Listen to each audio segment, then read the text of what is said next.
This is a video showing how to prepare to zero or calibrate a sensor. The first part of preparing the sensor is to make sure that the sensor is fully charged. If you're using a sensor that uses a coin cell, please make sure that the display on the sensor when it is paired does not have the red battery icon or the icon with a battery with less than half a charge. Making sure that you have a fully charged sensor will assure that the elements within the sensor have a stable voltage and current during their use. Also, a fully charged battery will help assure that the sensor will be able to collect data for the longest period of time.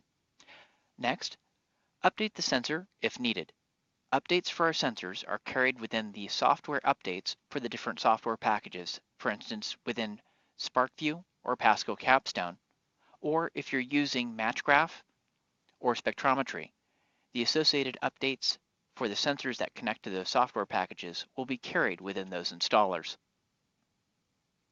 If you're prompted for a firmware update for any of the sensors, please make sure that the sensor is fully charged, and then please apply the firmware updates. The firmware updates will make sure that your sensors are working the best that they can be with the existing software and operating systems that you'll be using the sensors on.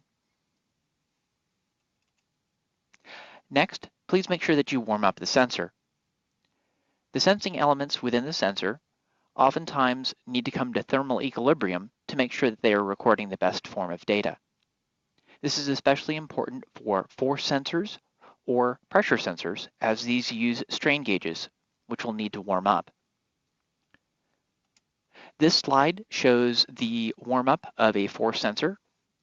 You'll see the variations here are very small compared to the full range of the sensor, but you'll see that there is some variation that trends down negatively as the sensor warms up. At about the 4-minute mark, you can see that the sensor has reached the mean level that it will appear to maintain over a longer period of time. Once you've gone through these 3 steps to prepare your sensor, then you're going to be ready to either zero or calibrate your sensor.